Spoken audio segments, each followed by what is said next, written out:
Morning students. Yesterday you have learned repeated subtraction method to find the square root of numbers. बच्चे that method is not suitable for very large numbers. So now we'll switch to the next method, that is prime factorization method. Now as the name specify, prime factorization means यहाँ पे हमें क्या करना है, factorization करनी है. Means we have to make the factors. But कैसे factors बनाने हैं? Prime factors. कौन से फैक्टर्स?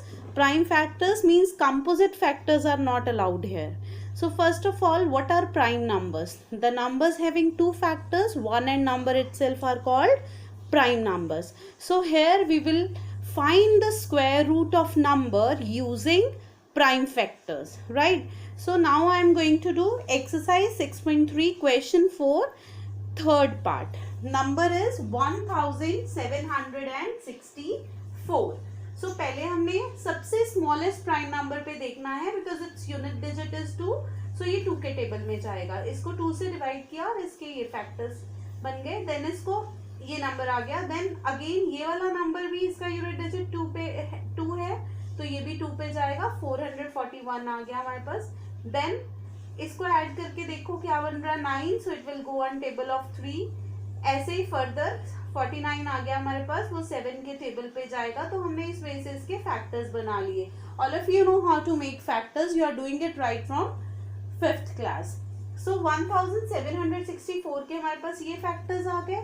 नाउ इसका स्क्वायर रूट कैसे फाइंड आउट करना है? स्क्वायर रूट में हम क्या करते हैं, वो नंबर्स, वो फैक्टर्स जो 2 बार आ रहे हैं, दैट आर अकरिंग ट्वाइस, उनको हम एक ही बार लेते हैं.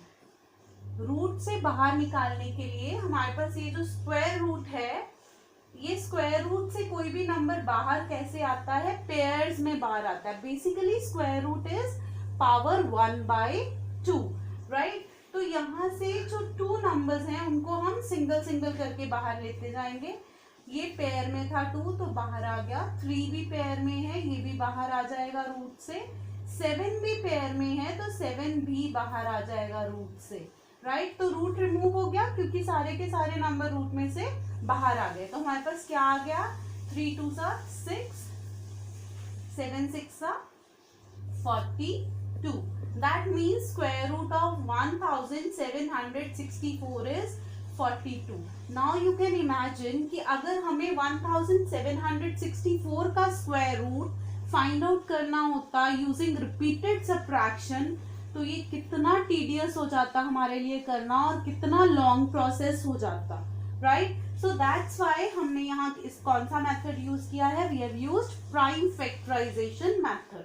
Now question 4, 6th part, 9604. तो इसके भी हमने क्या किए हैं? फैक्टर्स बना लिए हैं. इसके फैक्टर्स बनाए हमारे पास. इसके कौन कौन से फैक्टर्स आ गए? 2 2 7 7 7 एंड 7. सो इसमें भी अब हम स्क्वायर रूट में देखेंगे. जो प्राइम नंबर 2 है वो पेयर में है, तो it can be taken out. 7 जो है वो भी पेयर में है, अगेन टेकन आउट. इधर से भी 7 पेयर में है, तो ये भी बाहर आ गया. सो ये हमारे पास कितना आ गया? 2 × 49. तो answer is 98.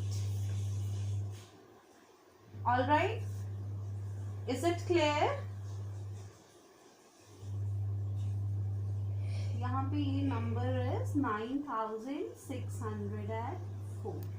I hope it's clear.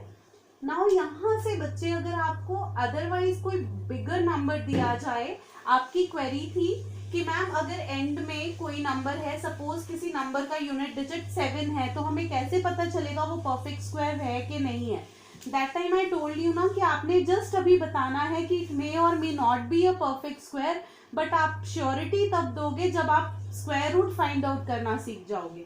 अब आपने स्क्वायर रूट फाइंड आउट करना सीख लिया, तो अगर कोई नंबर ऐसा है जिसका जो फैक्टर है वो सिंगल आता है, in that particular case you will say that it is not a perfect square. I hope I am clear. All right.